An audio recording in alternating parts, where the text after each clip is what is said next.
इस वक्त हैं शेख खुर्शीद, ये लेजिस्लेटर हैं लंगेट से, इंजीनियर रशीद के भाई भी हैं। आप जब एलजी की स्पीच शुरू हुई तो आप सिर्फ अकेले ऐसे लेजिस्लेटर थे जिन्होंने बाइकआउट किया।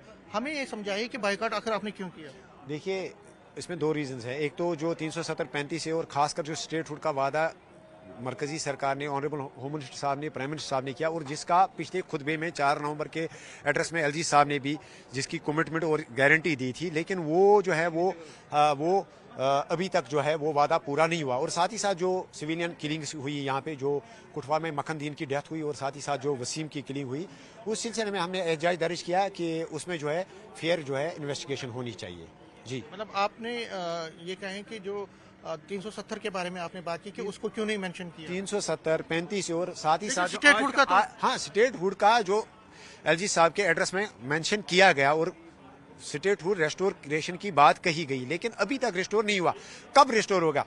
तब तक जो यहाँ पे जो है जो नुकसान हमें उठाना पड़ रहा है, जो जवाबदेही नहीं है यहाँ पे महकमा जात को, तब तक लोगों का नुकसान जो है हो रहा है। हम चाहते हैं कि जल्द अज जल्द जो है स्टेट हुड बहाल हो। और साथ ही साथ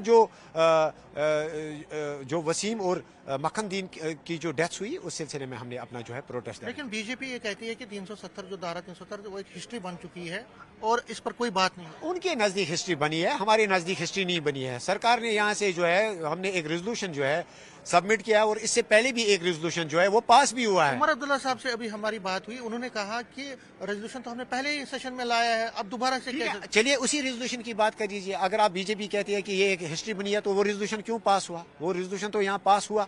और साथ ही साथ जो है वो 370 और 35 से हमें किसी दूसरे मुल्क ने नहीं दिया था, इस मुल्क के आईन ने हमें दिया था। वो इस मुल्क की गारंटी थी हमें। आप इस वक्त भी देख लीजिए, कई स्टेट्स में जो है इस वक्त स्पेशल स्टेटस है। ये कोई ऐसी चीज़ नहीं है कि जिससे हम डिसइंटीग्रेट होंगे मुल्क से। जी, क्या आपने इंजीनियर रशीद की रिहाई की भी मांग किया? देखिए, हमने सिर्फ इंजीनियर रशीद साहब की रिहाई की मांग नहीं की है, बल्कि सारे पॉलिटिकल प्रिजनर्स की रिहाई की मांग की है। जो भी पॉलिटिकल प्रिजनर्स हैं, जिसमें कुछ वकला हजरात हैं, जिसमें जर्नलिस्ट साहिबान हैं, और साथ ही साथ जो कुछ पॉलिटिकल एक्टिविस्ट्स हैं, जैसा कि आपने देखा होगा कि एक हफ्ता कबल ही वकार भट्टी साहब के ऊपर जो है ये पीएसए लगाया गया। हम चाहते हैं कि पीएसए सिस्टम, यूएपीए सिस्टम, ये बंद होना चाहिए और पॉलिटिकल आवाज़ जो यहाँ दबाने की कोशिश की जा रही है, ये इस पर रोक लगनी चाहिए।